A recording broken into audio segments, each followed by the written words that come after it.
sejak tahun 2007 dan alhamdulillah 2 anak saya lahir di sini. Saya asli Jogja dan dulu sempat satu alma mater dengan Bu Dr. Fitri di SMA 1.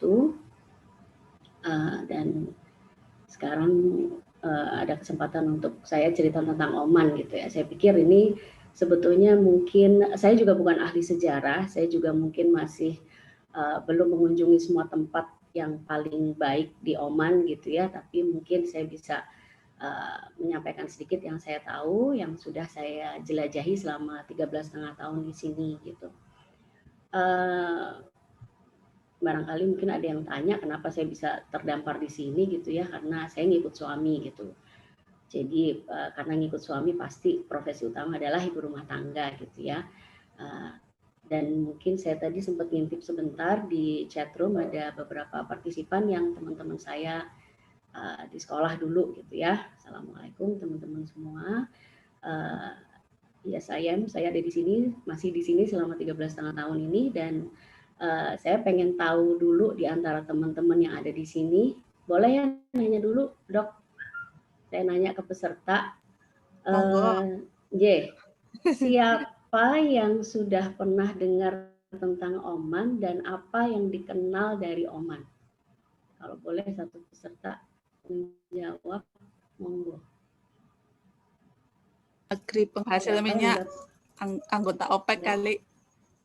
Negeri penghasil minyak, anggota OPEC. Selain itu, Muscat. Ibu kotanya Muscat. Tadi udah disebutin, nggak boleh. Yang dengan image-nya apa?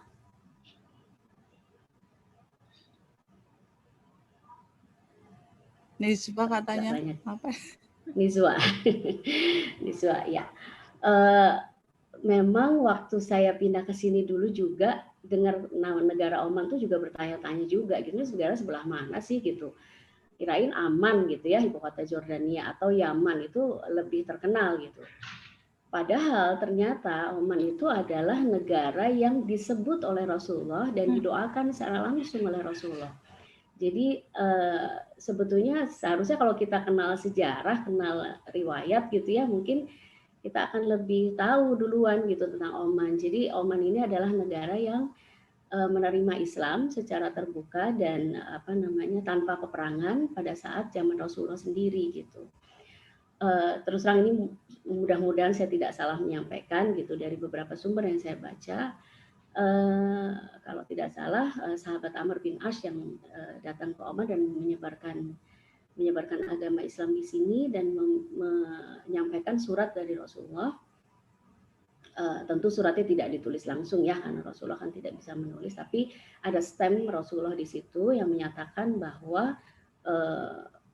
Rasulullah menawarkan apakah kalian akan masuk Islam secara terbuka gitu, secara ikhlas tanpa ada peperangan. Kalau kalian menerima Islam maka kalian akan hidup damai selamanya, dan kalau tidak kalian akan hidup dalam peperangan demi peperangan seperti itu. Jadi karena rakyat Oman menerima secara terbuka, jadi Rasulullah mendoakan secara langsung wilayah Oman ini.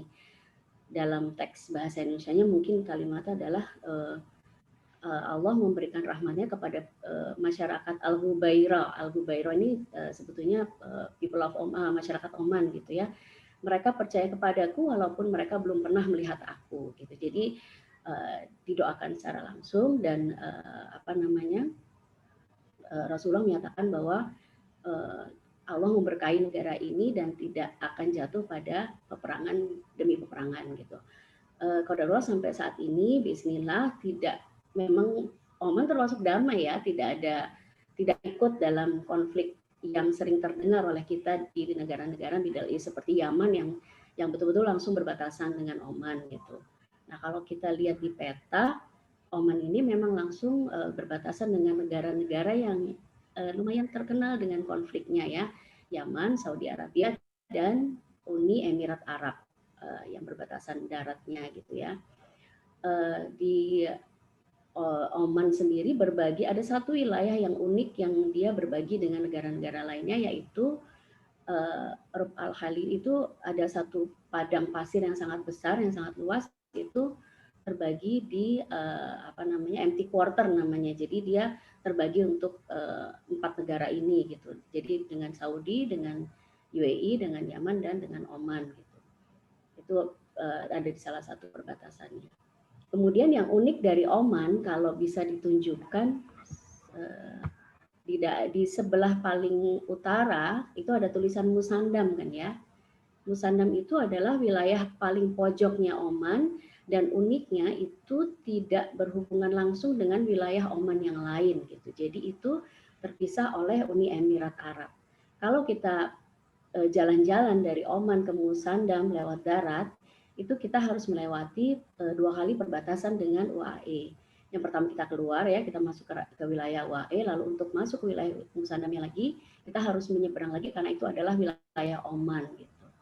Jadi dalam satu cerita disebutkan bahwa rakyat Oman ini memang rakyat Musandam ini memang sangat setia kepada Sultan Qobus gitu, Sultan yang sudah meninggal Januari lalu, dan mereka menyatakan ingin tetap bersama dengan Oman walaupun terpisah oleh Uni Emirat Arab. Gitu. Ini unik sekali posisinya ya.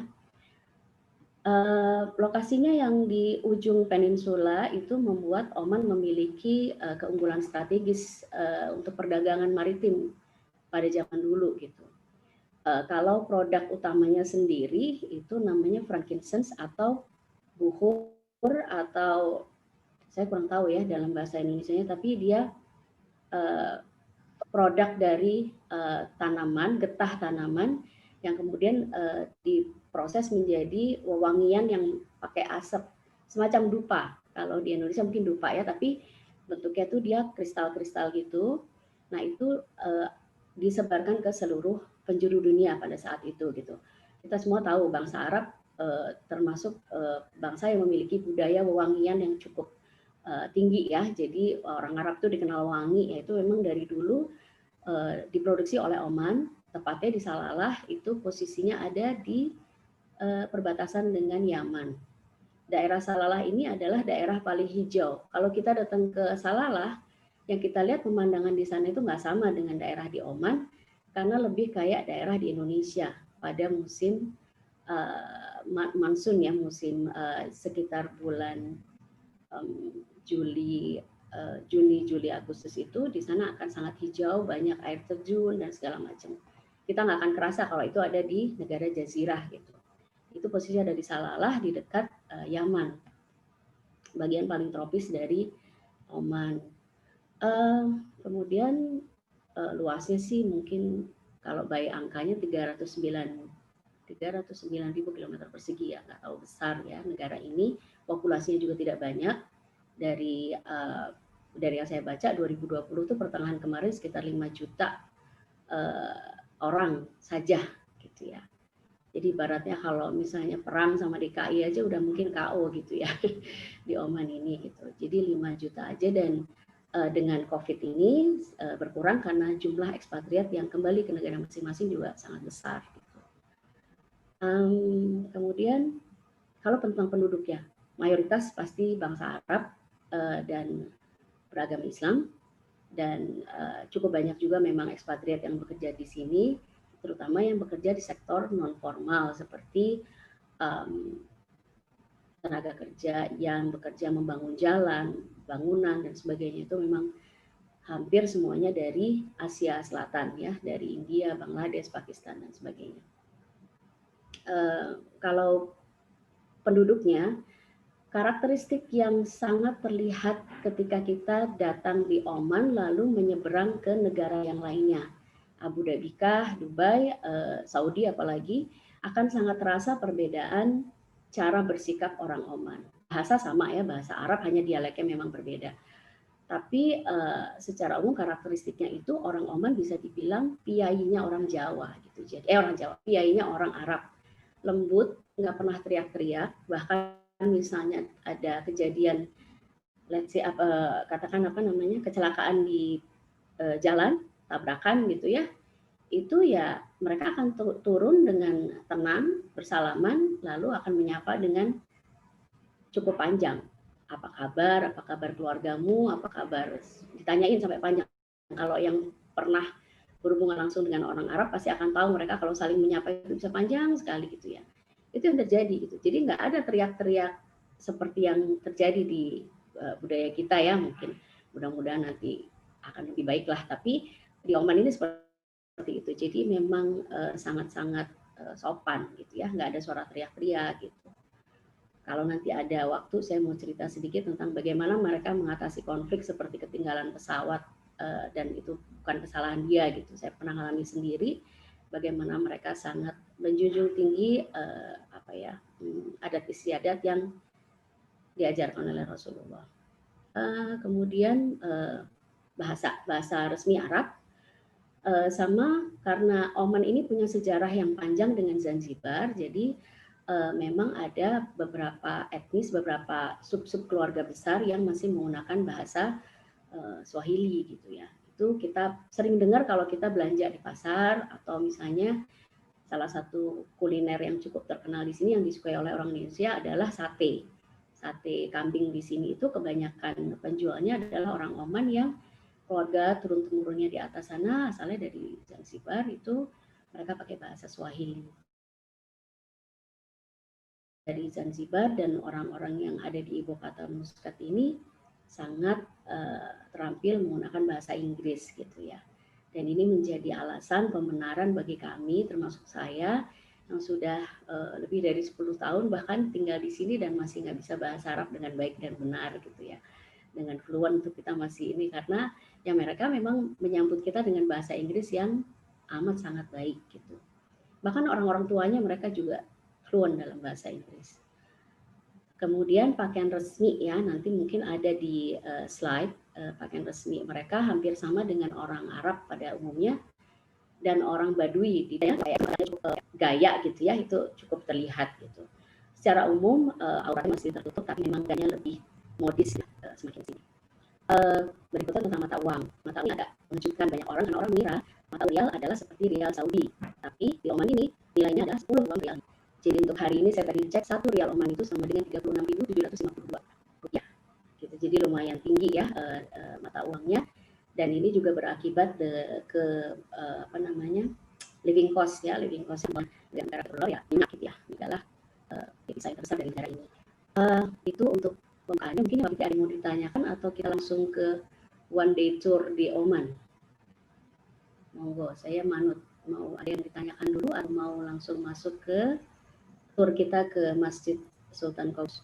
Itu bahasa Arab ya sehari-hari. Ya, bahasa Arab. Bahasa Arab. Itu iklim subtropis ya di sini, subtropis. Kalau baca di internet tuh semuanya ngomong subtropis. Jadi memang ada hawa gurunnya pasti ya. Dan itu ekstrim. Kalau di saat musim panas itu bisa sampai 52 derajat Celcius di daerah padang pasirnya. Kalau di daerah pada saat dingin, kemarin kami baru menginap di Jabal Syam ya, di puncak tertingginya itu sampai berapa ya kemarin, 6 kalau nggak salah ya. Tapi beberapa tahun yang lalu saya ke sana di Jabal Syam sampai 2 derajat Celcius, tapi tidak bersalju. Di sini nggak ada salju, hanya memang dingin banget ya, dari mulai bulan November sampai Maret itu dingin. Lalu panas-panasnya itu ya mulai April sampai ke Oktober. Itu panas banget itu. Kalau datang ke sini ya memang nggak bisa kemana-mana jadinya gitu. Jadi yang bisa dinikmati hanya malam, dan itu tetap terasa banget panasnya. Jadi memang untuk tourism di Oman ini tidak bisa berjalan sepanjang tahun, dan hanya pada saat musim dingin aja, dari mulai bulan November sampai bulan April maksimal. Itu wisata-wisata semuanya dibuka di bulan-bulan itu. Makanya memang pariwisata di Oman belum bisa dijadikan andalan untuk devisa karena memang masalah waktu juga gitu. Nggak bisa sepanjang tahun menerima tamu karena berat gitu. Itu soal iklim dan cuacanya. Kalau hujan jarang banget. Apalagi tahun ini ya. Tahun ini kayaknya baru sekali hujan rasanya. Atau 2 kali saya lupa, sampai lupa. Jadi lucu juga gitu. Jadi kalau hujan itu bedanya, kok di Indonesia hujan orang ngomel kan ya, duh hujan lagi, cucian belum kering gitu kan. Kalau di sini percaya atau enggak, orang tuh berhenti dari mobil di highway, di jalan, nggak ada jalan tol ya, highway lah ya, tempat orang berkendara sampai 120 km per jam, mereka akan melambatkan kendaraannya, dan sebagian dari mereka akan berhenti keluar dan menengadahkan tangannya untuk merasakan hujan gitu. Itu orang-orang gede juga, nggak cuma anak-anak kecil gitu. Di sekolah yang anak-anak kecil-kecil banget, keluar dari sekolah mereka akan melet-melet gitu, ngerasain nikmatnya air hujan gitu. Jadi memang spesial banget hujan di sini, Masya Allah, karena saking jarangnya gitu. Tapi tahun kemarin curah hujan lumayan tinggi, dan itu terlihat akibatnya itu pohon-pohon yang tumbuh, bukan pohon ya, tanaman yang tumbuh liar di daerah pegunungan itu hijaunya lebih pekat. Kalau kita ke sana sekarang tuh kelihatan hijaunya lebih pekat memang dibandingkan ketika benar-benar sepanjang tahun kering gitu. Karena tahun kemarin hujan lumayan sering dan agak beberapa hari gitu. Itu tentang cuacanya. Ada lagi? Ada yang lain? Langsung aja mau oke. Kita ke itu ada pertanyaan di sana itu pengukuran pakai sistem metrik gram meter atau pakai apa tuh sistem Amerika, mungkin pakai inci atau feet atau gimana? Oh ya, kalau baju inci. Saya ibu-ibu banget ya. Jadi kalau untuk baju tuh inci. Jadi kalau kita ngejahitin tuh pasti dia umurnya inci. Terus kalau sistem Amerika tuh apa ya? Saya kurang paham juga. Kalau suhu pakai apa? Fahrenheit apa Celsius? Suhu iya Fahrenheit banyakan ya. Tapi Celsius juga sih nggak kalau soal itu. Nggak yang maksudnya di sini tuh nggak yang misalnya gini, misalnya kita di masa-masa musim panas gitu. Ya orang sepengetahuan saya, sependek pengetahuan saya, nggak heboh dengan berapa suhu hari ini tuh nggak gitu ya, biasa aja dijalanin aja gitu. Terus ya kalau gram kayak gitu-gitu di pasar ya dibeli barang gitu gram kilo dia di kalau satuan berat ya, itu aja sih kalau yang setahu saya. Unik nih pertanyaannya Mbak Inka. Ya ada lagi? Lanjut.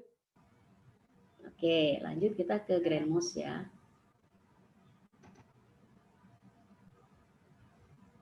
Ke Grand Moss, ada gambarnya. Jadi Grand Moss ini, oh ya, one day tour ini ya, saya mungkin bisa jelasin dulu. Ini one day tour ini adalah tempat-tempat yang bisa dikunjungi. Sebetulnya nggak juga one day banget sih. Kalau one day itu paksa ya. 2 hari lah, dari nomor 1 sampai nomor 4 itu bisa 2 hari dengan jadwal waktu yang enak gitu ya. Yang pertama ke Grand Moss, itu karena lokasinya gede, itu biasanya kita tuh nggak cukup sejam di situ. Terus yang nomor 2 itu Mutra Corniche, Mutra Souk, dan The Palace itu terus ada di satu area, dan itu to be honest bisa seharian di situ. Bisa seharian benar karena Mutra Souk itu lama, Mutra Corniche juga enak banget buat jalan. Kalau ditambah dengan kita naik ke ada yang namanya Mutra Gate Museum, itu kita masuk ke situ juga jadi tambah lama lagi gitu ya. Kemudian di Swaport ini pernah kita maksa, waktu itu saya pernah nganter tamu dari Niswa itu bisa ke mutrahnya, tapi ya nggak semuanya gitu, nggak semua langsung dijalanin gitu. Jadi bisa dibilang 2 lah ya, 2 hari ini 1 sampai 2 days tour Oman lah ini, dari 1 ke 4. Kalau yang nomor 5 Wahiba Desert itu Gurun Wahiba itu memang harus sehari semalam karena kita biasanya berangkat siang, menginap di sana, apapun campnya, apakah nginep di camp yang sudah ada atau kita camping, itu biasanya tetap sehari semalam butuh waktunya gitu. Kalau kuliner kan bisa dilakukan sembari. Oke, ini Grand Moss Sultan Qaboos 2. Kok 2 sih? Kok ada nomor 2-nya ya maksudnya? Oh, barangkali ada typo di sini ya. Jadi ini masjid yang diperintahkan untuk didirikan oleh Sultan Qaboos rahimahullah, beliau sudah meninggal bulan Januari lalu. Masjid ini sangat dicintai oleh masyarakatnya karena dia adalah bisa dibilang kayak simbol kejayaannya Sultan Qaboos dan Oman ya, karena masjid ini pernah memiliki title sebagai masjid dengan single karpet terbesar sedunia sebelum akhirnya diambil alih oleh Masjid Syekh Zayed di Abu Dhabi, dan juga masjid dengan gantungan lampu chandelier terbesar di dunia juga sebelum diambil oleh Qatar sekarang predikatnya. Jadi ini masjid yang sangat besar. Dia punya 5 menara sebagai simbol dari rukun Islam.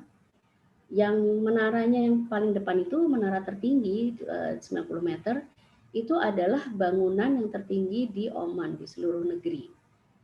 Cuma segitu doang. Kalau orang segitu doang, kita bandingkan dengan Dubai yang punya gedung tertinggi di dunia gitu ya. Jadi memang ada perbedaan yang sangat-sangat mencolok antara Dubai dengan Oman. Dubai itu sangat terkenal dengan skyscrapersnya, dengan bangunan yang megah, dengan semua konsep modernisasi ada di sana. Sedangkan Oman itu memang sangat dijaga oleh Sultan Qaboos. Sultan Qaboos itu pernah mengatakan bahwa tidak boleh ada bangunan yang lebih tinggi daripada Grand Mosque karena dia ingin semua rakyatnya itu bisa menikmati pegunungan Hajar Mountain yang ada di Oman sebagaimana mereka bisa menikmati pantainya for free.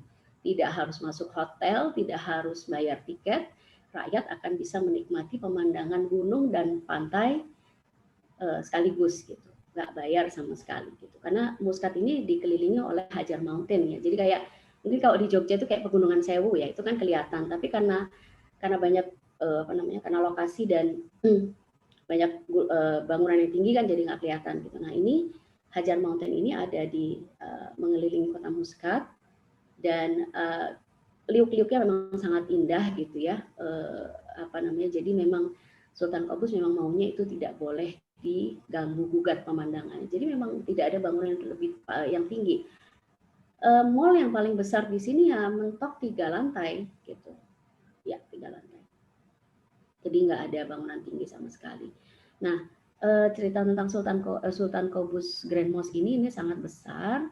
Dia menampung di bagian bangunan utama untuk laki-laki menampung 6.500 jamaah.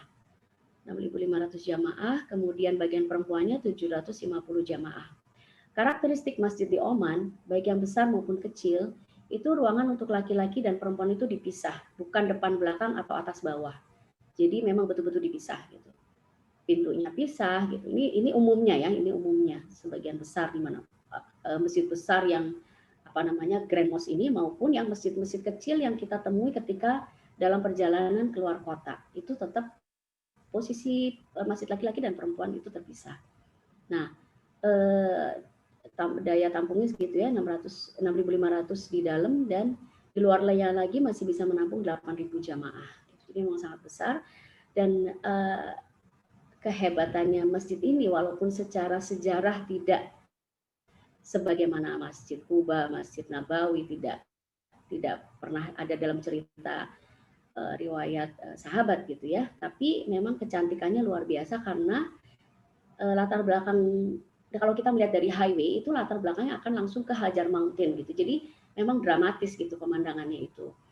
Juga kita melihat dari sisi manapun itu cantik gitu. Tidak seperti mungkin bangunan-bangunan yang lain yang kalau kita lihat dari belakangnya nggak bagus, kanan kirinya nggak bagus. Enggak, ini dari semua sisinya memang Sultan memang memerintahkan untuk mendesain ini bisa dinikmati dari segala arah. Gitu. Cantik banget memang masjid ini. Bu Fitri mungkin bisa dilihatin karpetnya ya. Karpetnya di sini yang pernah menjadi single karpet terbesar di dunia itu dibuat oleh 600 pengrajin karpet dari Iran. Jadi Iran kan punya tempat-tempat ini karpetnya nggak terlalu kelihatan. Nah itu dia. Yang bagian biru ini adalah bagian yang boleh dilewati oleh non-Muslim. Kita tahu bahwa non-Muslim tidak boleh masuk masjid ya, tapi di masjid ini disediakan area untuk mereka bisa masuk dan karpet biru ini akan digulung ketika memasuki masa sholat. Jadi biasanya dia kalau tidak salah jam bukanya itu jam 9 sampai jam 11. Nah, jam 11 itu semua tempat akan disterilkan.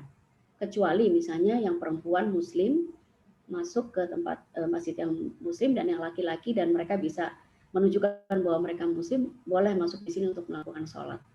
Ketika jam kunjungan juga kita boleh sholat duha di sini, tapi memang wisatawan di situ akan sangat ramai di area yang biru ini. Jadi dari karpet yang biru ini nanti akan bisa belok ke kanan dan ke kiri untuk menikmati detail-detail yang ada di dindingnya di situ gitu. Detail bangunannya ini kebanyakan dari Persia, kemudian juga Maroko. Saya lupa deh ininya ya. Sebentar ada sih di sini. Tapi intinya itu adalah kombinasi dari banyak negara gitu. Karena kesejarahan Oman juga yang sudah bekerja sama dengan banyak negara sejak beratus-ratus tahun yang lalu. Nah, karpet ini dibuat oleh 600 pengrajin di Iran gitu. Jadi dibuat di Iran gitu kan. Lalu disambungkan langsung di masjid itu gitu. Jadi tidak ada sambungan sama sekali. Makanya bisa dibuat dengan warna yang bergradasi gitu. Semakin ke pinggir itu ada warnanya akan semakin memudar gitu. 4 tahun waktu yang dibutuhkan untuk membuat karpet ini dan beratnya adalah 21 ton. Jadi emang amazing banget ini karpetnya. Jadi yang daya tariknya kalau mungkin Masjid Nabawi gitu ya daya tariknya ya masjidnya, Masjid Kuba masjidnya. Kalau di sini memang masjid dan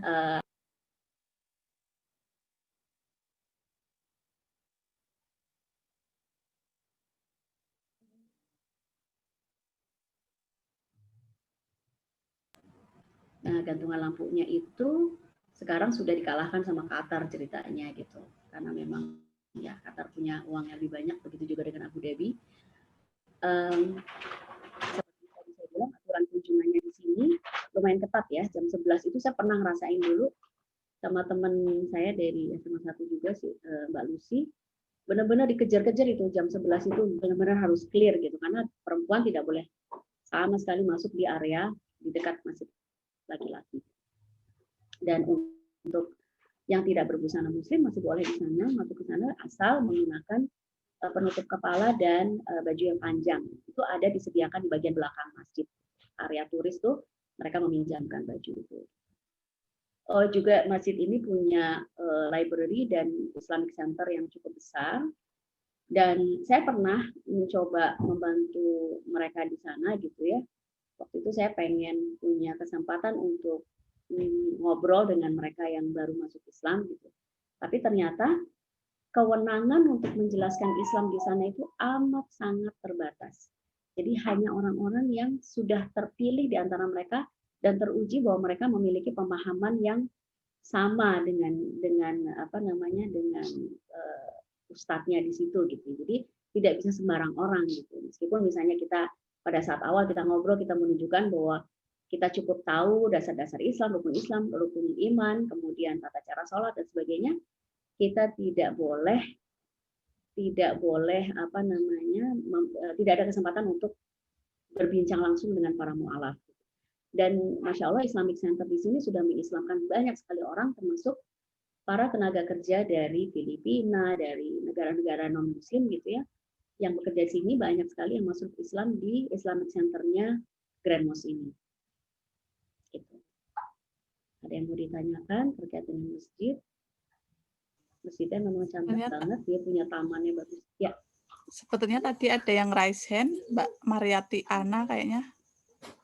Sudah, pencet aja. Oh, cuma pencet, ya. Oh. Ada yang udah.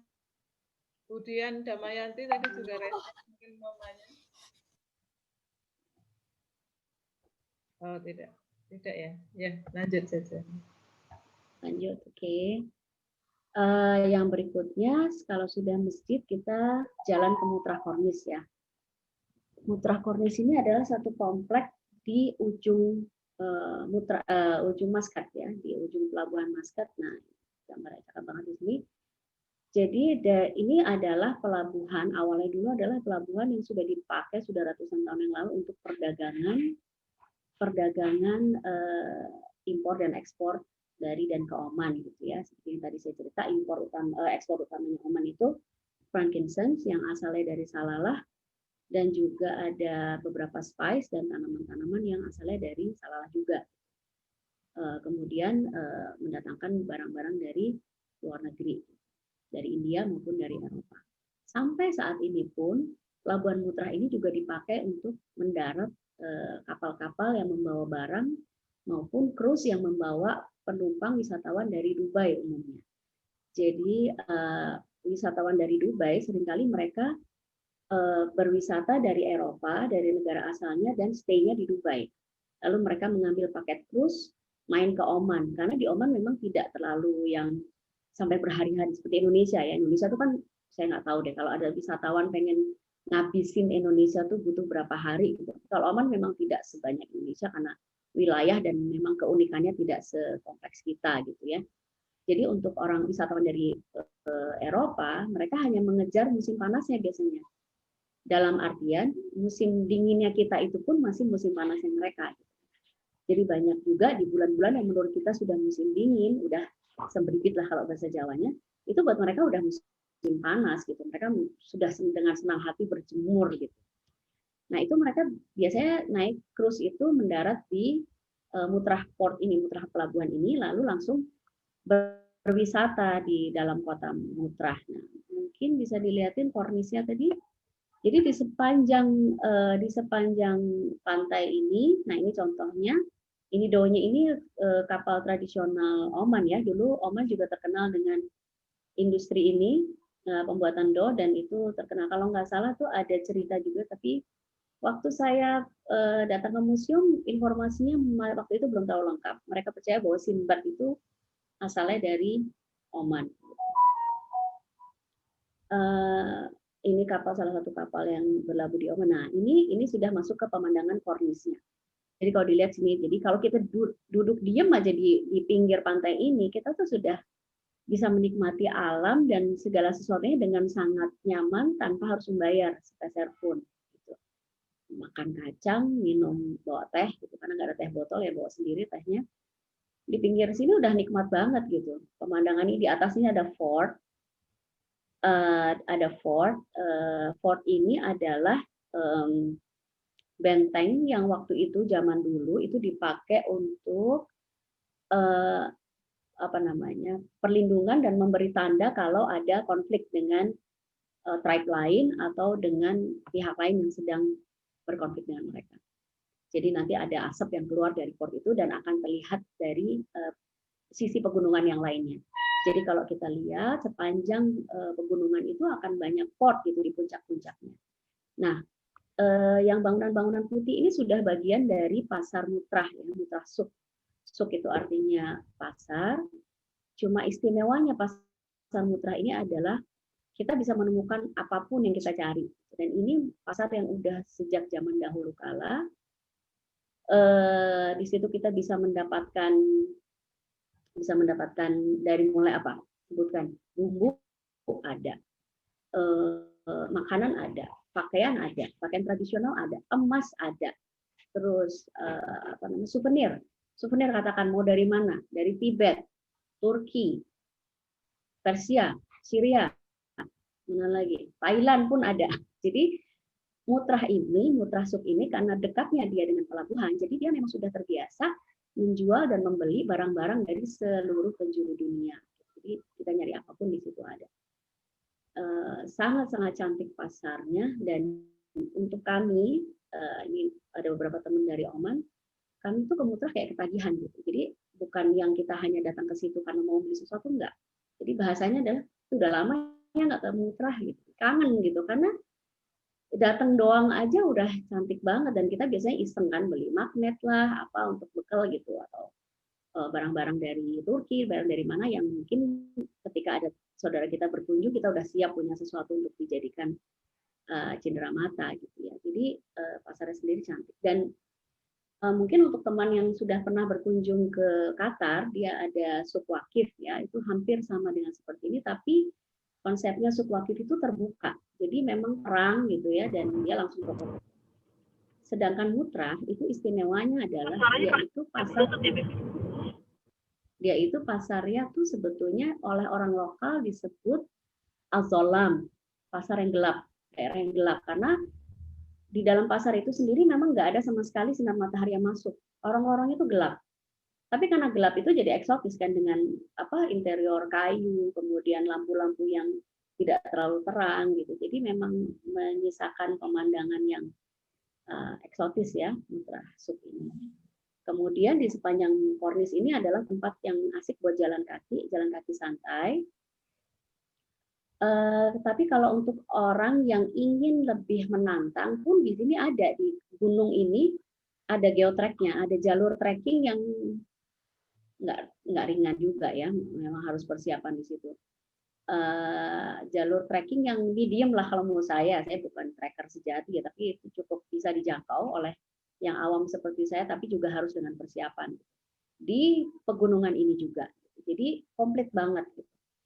Di sebelah pangkal dari area Mutra Kornis ini ada pasar ikan, pasar utama ikan di Maskat. Nah, ini pemandangan ini bisa dicapai dari atas pegunungan Hajar Mountain tadi gitu. Jadi ada salah satu sisinya itu yang kita bisa melihat seluruh pemandangan ini gitu. Jadi sebelah sana juga laut, sebelah sini laut. Dan juga ada satu tempat di area Mutra ini namanya Mutra Gate Museum. Mbak Fitri mungkin bisa dilihatin nggak yang bangunan di poster itu loh. Yang bangunan di poster. Ini kornisnya. Ya, ini dia. Ini namanya Gate Mutra. Dinamakan gate, tapi sebetulnya dia bukan di depan banget. Ini ada di tengah. Ini di dalam pasar Mutra. Nah, ini Gate Museum ini karena di dalam sini ini sebetulnya ada museumnya yang di atas jembatannya itu ada museumnya. Di sisi kanan dan kiri, di sisi kanan dari gate ini kalau kita lihat di sana tuh ada taman gitu ya, ada taman yang terbuka, nggak terlalu banyak apa-apa ya, cuma taman, ada rumput dengan ada 2 bangku di situ. Dan kita bisa melihat ke seluruh penjuru Mutra Kornis, ke kanan dan ke kiri gitu. Sampai ke laut, pegunungannya, kapal-kapalnya, semua kita bisa lihat dari taman itu. Jadi ini heavenly banget di pemandangan di sisi kanan ini. Dan banyak orang Muscat sendiri banyak yang nggak tahu bahwa kita bisa naik, di dalam sini ada tangga, kita bisa naik dan kita bisa dilihat taman yang cantik banget di sini. Jadi Muscat dan Oman itu banyak sekali yang membunyi kecantikannya gitu. Seperti ini saya baru kenal Mutra Gate ini kayaknya 2019 ya apa 2018 gitu, pas kebetulan jalan sama teman-teman yang suka trekking gitu. Sebelumnya nggak tahu sama sekali, padahal setahun tuh bisa beberapa kali datang ke area ini. Ini Mutra Gate, jadi sejarahnya panjang gitu ya, perdagangan tapi dijaga sampai saat ini. Oman ini pelabuhan ini kalau menurut saya sih ya, saya mencoba menghubungkan sendiri gitu dengan kebiasaan orang Arab. Orang Arab itu punya adab yang sangat bagus terhadap tamu ya. Kita tahu Rasulullah mengajarkan seperti itu. Jadi orang yang baru datang dari luar Oman mendarat di Mutra itu benar-benar seperti kayak disuguhin pemandangan yang luar biasa gitu ya. Lengkap, mau ngapain aja ada. Restoran juga ada, sorry tadi saya lupa. Di depannya Suk itu ada restoran yang kalau di tahun-tahun biasa nggak ada pandemi itu biasanya penuh. Nah itu lengkap gitu. Jadi Mutra Kornis sendiri udah lengkap untuk ya, gitu. Cantik sekali. Di ujung sebelah sananya, jadi kalau kita melewati jalan ini kan jalannya arahnya ke sini ya.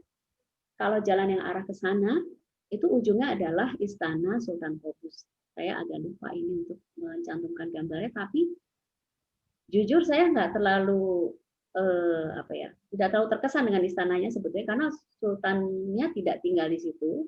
Terus itu istana yang agak lama juga dan jarang dipakai untuk perhelatan dan kita bisa masuk gitu. Jadi saya nggak bisa banyak cerita soal istana itu. Ya memang indah gitu, dan sekelilingnya ada Kementerian Keuangan di situ, indah juga, tapi saya nggak tahu banyak bisa cerita karena saya sendiri belum pernah masuk ke dalam istananya gitu. Oke, next. Kalau sudah ke Mutra, di Mutra ini selain ada pasar ikan, pasar, kornis, lalu ada museum di situ, ada taman, ada juga Taman Kalbuh namanya, itu benar-benar di pinggir, di sisi kiri ya. Itu taman yang gede banget, taman untuk keluarga, free juga, nggak ada bayar-bayaran juga, dan orang boleh ngapain aja di situ, main main yang ringan ya, sepak bola kayak gitu. Misalnya main yang ringan-ringan untuk anak-anak tuh ada di sisi kiri. Di sisi kanan ada taman yang sudah ada permainannya gitu, kayak pasar malamnya gitu, tapi permanen gitu. Jadi apa namanya, suguhannya itu komplit gitu. Taman di kanan, di kiri, dan apa namanya, istana di ujung sana. Satu lagi yang khas dari Mutrah ini adalah satu kuliner yang sudah mulai sulit kita temukan. Kuliner yang sulit kita temukan ini namanya ragak. Ragak ini sebetulnya prinsipnya kayak martabak, hampir kayak martabak manis gitu ya. Jadi dia dibikin dari adonan tepung, air, lalu di apa istilahnya, ditaruh di satu pan yang panas, lalu diisi dengan yang kalau favoritnya orang Indonesia biasanya diisi dengan keju dan madu. Cuma bedanya dengan martabak, kalau di kita kan mereka mengolah martabak itu paling adonannya dibawa ke atas-atas gitu ya. Kalau ragak ini, tangannya si pembuat itu akan menempel di adonan dan meratakan adonannya itu di atas baja panas itu. Langsung, directly, nggak pakai sarung tangan, nggak pakai alat apapun. Nah, jadi ada di sebelah situ penjual ragak yang udah mulai susah dicari di Oman. Selama di sini saya baru ketemu 2 di sini dan di Museum Nizwa, nanti kita akan berkunjung di Museum Nizwa. Itu seputar Mutrah. Ada yang mau ditanyakan? Kita jalan lagi ke tempat yang lain. Itu tadi ada pertanyaan dari Dr. Linda. Ya, monggo silakan. Assalamualaikum Mbak. Saya mau nanya tadi kuliner khasnya tadi apa namanya? Ragak. Nugget. Ragak. R-A-G-A-G. R-A-G-A-G. Iya. Kalau kita nyebutnya di sini gitu ya, ragak. Saya kurang mempelajari juga asal bahasanya, tapi kita menyebutnya di sini ragak. Gitu. Sama Mbak, saya tertarik sama frankincense. Itu kan dia lupahan ya, apa ya lupahan ya kalau nggak salah ya. Luban. Itu dia memang bisa dimakan gitu ya Mbak ya? Ya. Jadi frankincense tuh kualitasnya berjenjang ya. Ada yang sangat bagus, ada yang sangat terpilih, dan yang biasa-biasa aja. Sebentar, saya minta tolong diambil. Frankincense yang di bawah. Oh ya, sorry. Sebentar, sedang ada guru di rumah saya. Nanti kalau bisa nanti saya minta lihat dulu. Jadi frankincense itu berjenjang dia. Ada apa namanya? Ada yang sangat sebentar.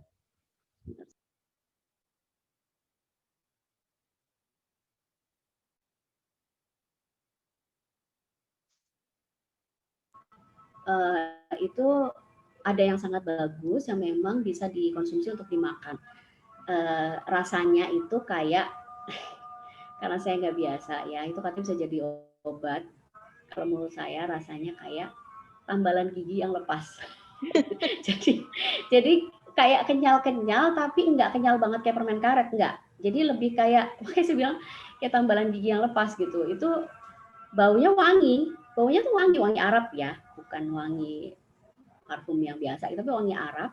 Itu dikunyah-kunyah gitu, yang nggak habis-habis memang itu nggak yang model apa permen yang terus hilang gitu, nggak. Jadi rasanya kayak tambalan gigi aja gitu, tapi itu dipercaya punya khasiat yang cukup lengkap gitu ya, terutama untuk pernafasan kan kalau nggak salah ya.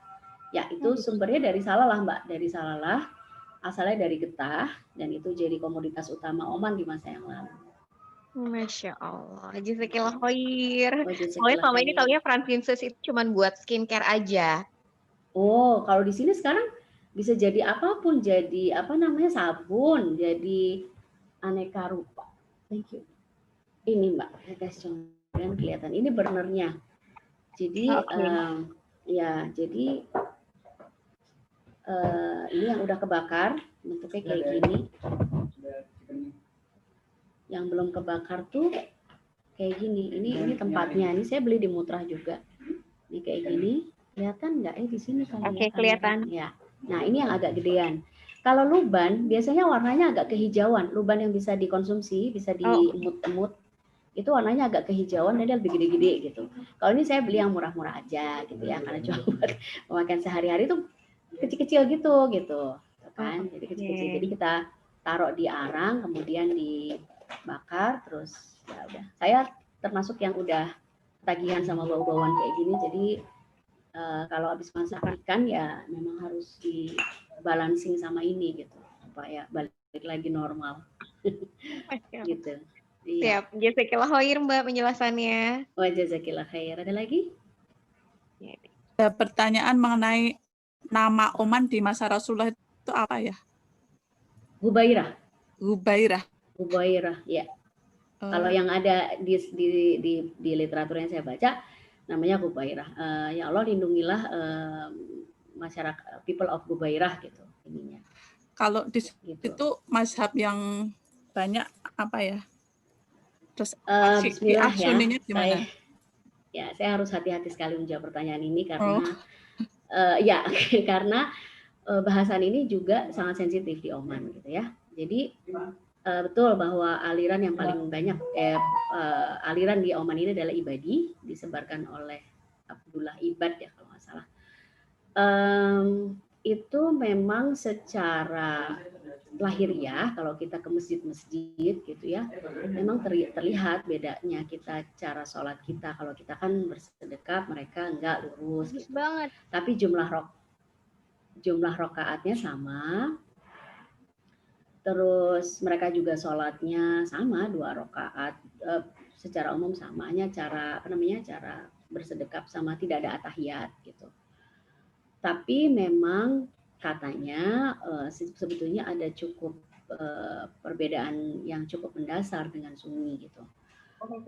Secara akidahnya ada beberapa perbedaan mendasar, misalnya seperti mereka meyakini bahwa pendosa itu kekal di neraka gitu. Itu yang menjelaskan mengapa menurut beberapa orang yang pernah saya dengar gitu ya, beberapa orang yang sudah mempelajari sejarah lebih baik daripada saya, itu menjelaskan mengapa mereka sangat berhati-hati dengan dosa. Oman adalah salah satu negara yang paling aman di dunia. Saya sendiri pernah ngalami, jadi nggak bohong, nggak kaleng-kaleng gitu ya. Mobil itu pernah tertinggal di satu tempat 2 malam dalam kondisi jendela terbuka dan di dalam ada tab anak saya, utuh, nggak hilang. Cincin ketinggalan di tempat wudhu itu sudah beberapa kali, aman. Mobil terbuka di parkiran sekolah yang banyak banget orang dan supir lalu lalang di situ dalam kondisi terbuka karena anak saya buru-buru, ada dompet, handphone, aman. Itu saya ngalami betul itu. Rumah Masya Allah aman banget. Jadi ada yang mengatakan bahwa salah satu yang membuat negara ini aman adalah ketakutan mereka untuk berbuat dosa gitu. Karena berbuat dosa itu berarti mereka nggak akan bisa diampuni lagi, mereka nggak akan ke surga. Itu untuk mereka Muslim, tapi mereka nggak akan bisa ke. Itu salah satu perbedaan yang cukup mendasar ya. Kalau kita kan percaya ada rahmat Allah, ada pengampunan gitu kan. Nah kalau mereka nggak gitu. Terus juga soal wudhu, ini saya baru dapat informasi juga bahwa wudhu mereka juga termasuk hal-hal yang sifatnya indrawi gitu. Misalnya kalau mereka melihat kemaksiatan itu termasuk membatalkan wudhu. Sedangkan kalau kita kan enggak ya. Gitu. Mereka melihat atau merasakan sesuatu yang yang maksiat, mereka akan menganggap wudhunya itu batal gitu. Tapi secara keseharian tidak ada perbedaan yang mencolok dengan kita. Enggak ada. Kalau Syiah kan memang sangat-sangat beda jauh gitu ya. Ada kesehariannya pun bisa beda gitu. Terutama kayak di hari-hari spesial mereka. Nah, konon katanya pembawa Islam yang sampai ke Oman ini memang orang-orang yang dari dulunya sangat-sangat moderat gitu. Jadi mereka adalah orang-orang yang mencoba memahami, mendekat dengan golongan-golongan yang lainnya, baik Sunni maupun Syiah gitu. Oleh karena itu warga Syiah di sini diterima dengan baik, hidup berdampingan dan dijaga. Jadi mereka punya tempat-tempat khusus ibadah mereka.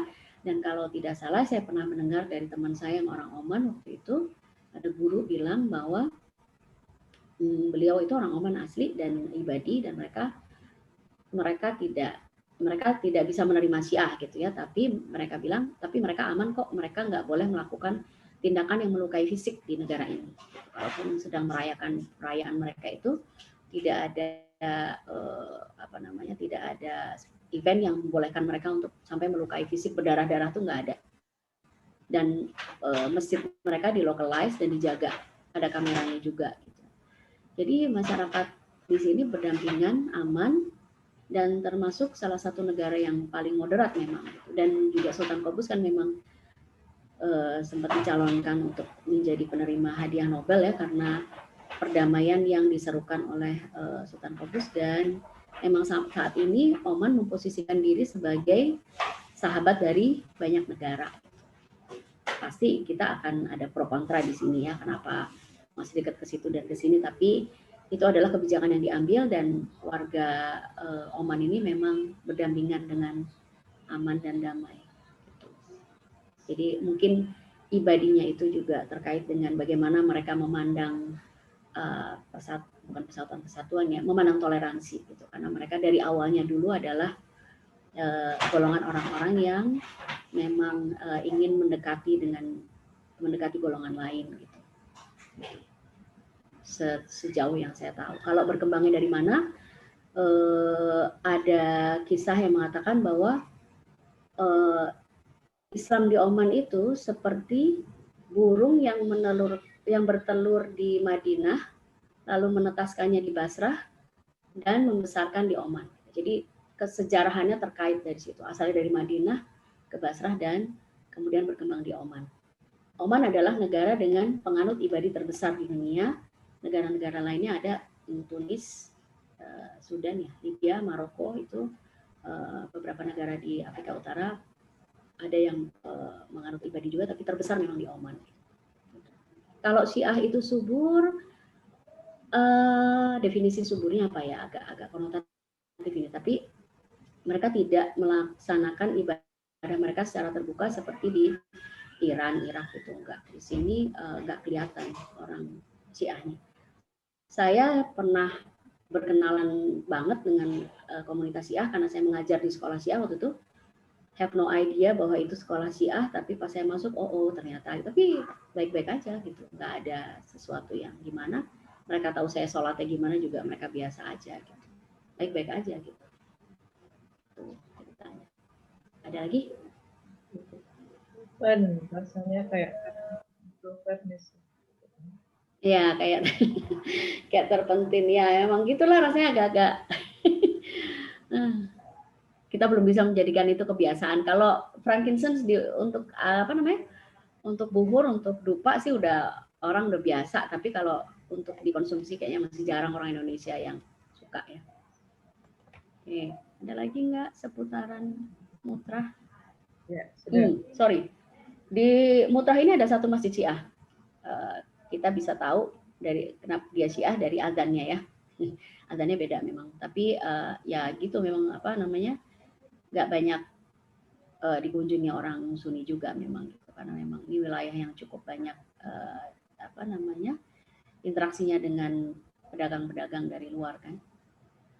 Gitu. Kalau sudah kita ke Nizwa ya.